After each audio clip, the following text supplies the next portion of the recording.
ഏതൊരു പ്രതിഭാശാലിയുടെയും രക്തസമ്മർദ്ദം ഉയരുന്ന നിമിഷങ്ങൾ. പക്ഷെ ലിയോണൽ മെസ്സി ശാന്തനായിരുന്നു.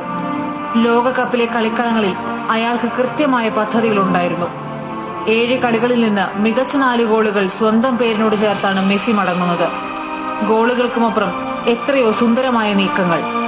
ബാഴ്സലോണയ്ക്ക് വേണ്ടി കളിക്കുന്നത് പോലെ രാജ്യത്തിന് വേണ്ടി കളിക്കുന്നില്ലെന്ന ക്രൂരമായ എല്ലാ പരിഹാസങ്ങളെയും ഈ ഒരൊറ്റ ലോകകപ്പ് കൊണ്ട് തട്ടിപ്പുറത്താക്കി മെസ്സി. കളിക്കളങ്ങളിൽ പലപ്പോഴും അയാൾ ഒറ്റയ്ക്കായിരുന്നു. പ്രീ ക്വാർട്ടർ വരെ അർജന്റീന മുന്നേറിയത് ആ കാലുകൾ രചിച്ച കവിത കൊണ്ടായിരുന്നു. മുന്നിൽ നിന്ന് നയിച്ച് നല്ല നായകനായി 2-3 പ്രതിരോധ താരങ്ങളെ വെട്ടിച്ച് പന്തുമായി മെസ്സി പായുന്ന കാഴ്ച മനോഹരമായിരുന്നു. ലോകം പലതവണ കണ്ട ആ മാന്ത്രിക നീക്കങ്ങൾക്ക് ബ്രസീലിൽ പക്ഷേ ലോക കിരീടമെന്ന മോഹിപ്പിക്കുന്ന സമ്മാനത്തിന്റെ മേമ്പൊടി ഉണ്ടായിരുന്നു. കിരീടത്തിലേക്കുള്ള അവസാന പോരാട്ടങ്ങളിൽ പ്രതിരോധത്തിന്റെ കെണികളിൽപ്പെട്ട് വലയുന്നതിനിടയിലും കൂട്ടുകാർക്ക് പന്തെത്തിക്കാൻ അധ്വാനിച്ചു മെസ്സി. പക്ഷെ മെസ്സി എന്ന മിശിഹയ്ക്ക് ഒറ്റയ്ക്ക് ചെയ്യാൻ കഴിയുന്ന കാര്യങ്ങളുടെ പരിമിതിയെക്കുറിച്ച് ചിന്തിക്കാൻ അർജന്റീനയ്ക്ക് കഴിഞ്ഞില്ല. കലാശ പോരാട്ടത്തിന്റെ അവസാന നിമിഷങ്ങൾക്കപ്പുറത്തേക്ക് പോയ ആ ഫ്രീ കിക്കിൽ എല്ലാം ഉണ്ടായിരുന്നു. നിരാശയും ദുഃഖവും വേദനയും എല്ലാം.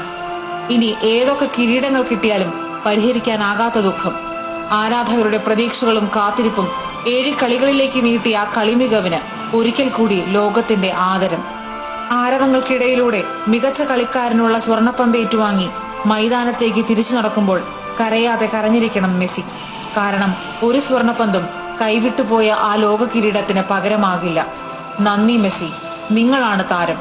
ഒരുപക്ഷെ നിങ്ങൾ മാത്രമാണ് യഥാർത്ഥ താരം.